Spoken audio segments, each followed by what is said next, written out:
प्रजापति गुरु दीपा जी के 7वीं पुण्यतिथि लक्ष्मी में सत नमन एवं मंच पर विराजमान अतिथिगण मेरे साथ तो सभी को तहे दिल से स्वागत वंदना अभिनंदन करता हूँ।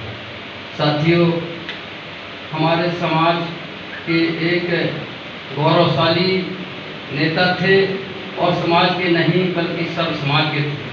साथियों, उनके साथ मुझे लगभग 15 साल सन 1998 से चलने का मौका मिला और वहाँ पर मैंने देखा कि मैहर झुकेही से लेकर चित्रकोट पाथर कछार से लेकर गुलवार डीघी और भैंसरहा सीधी के बॉर्डर से यहाँ से सिंगरौली के बॉर्डर से ऐसा कोई जो 364 ग्राम पंचायत सतना जिला में प्रजापति पाए जाते हैं, ऐसा कोई गांव नहीं है जहां दीपा जी ना गए हों। साथियों, हमारे समाज में 98 के पहले कुर्सी में बैठने के लिए डरते थे। ये शख्स वो शख्स हैं कि जो प्रजापति समाज को मीटिंग टाउन हॉल में ली थी।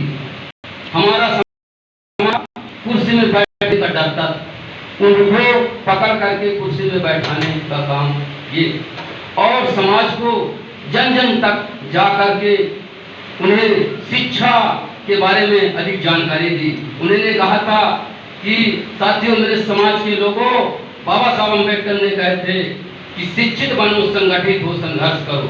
आप जब तक शिक्षित नहीं होगे तो आप लोगों को इस प्रकार के पीड़ित और अन्य समाज के लोग आपको मारते डरवाते रहेंगे, आप अपना हक अधिकार नहीं ले पाओगे। यदि आप लोग शिक्षित हो जाओगे, बच्चों को पढ़ाओगे, यदि आधी रोटी खाओ लेकिन बच्चों को पढ़ाओ, जब आपके बच्चे पढ़ लिख लेंगे तो आप ऑटोमेटिक हक और अधिकार मिल जाएगा। साथियों, इसलिए वो पूरे समाज के गौरव थे, साथ साथ सर्व समाज के गौरव थे, चाहे वो पिछड़ा हो, दलित, शोषित समाज, अंगड़ा, किसी भी समाज के वो सबकी मदद करते थे। एक बार कोयलारी में हम दोनों की हत्या होने से बच गई। साथियों, वहाँ पर प्रजापतियों को कुछ लोगों ने मारे थे। कोयलारी बरही के नदी के उस पार थी। साथियों, वहाँ पर 8 बज गया था रात, लोगों ने लठ लेकर के घेर लिए थे।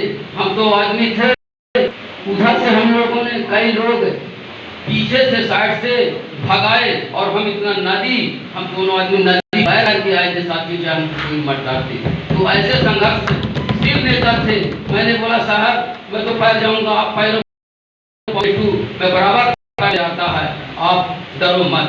साथियों, मैं सभी समाज को यह में चले ताकि हम लोगों का आगे चलकर भविष्य सुधरे।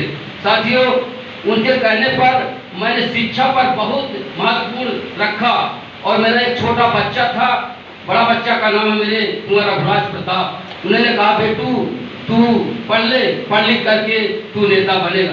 बोले, सर पप्पा मैं नेता नहीं बनूंगा, मैं कलेक्टर बनूंगा। बोले, कलेक्टर यदि बनना है तो आपको 18 से 20 घंटा पढ़ना पड़ेगा। साथियों, उनकी आशीर्वाद थी कि मेरा बच्चा जेएनयू में पिछली बार पूरे भारत में 19वां रैंक आया है और जेएनयू में इस समय कांग्रेस का ज्वाइंट सेक्रेटरी है वर्तमान में। वो 23 साल का बच्चा। साथियों, और 90 के नीचे कभी नहीं पाया। साथियों, 90 के ऊपर परसेंटेज लाया है। इसलिए मैं सबसे महत्वपूर्ण शिक्षा मानता हूँ। यदि आपका बेटा पढ़ लिख कर शिक्षित हो गया तो ऑटोमेटिक आपका गरीबी दूर हो जाएगी। यदि आपका बेटा पढ़ा लिखा नहीं होगा, शिक्षित नहीं होगा, तो आप 50 करोड़ की संपत्ति बना लो, लेकिन आपका बेटा शराब पी करके मिट्टी में मिला देगा।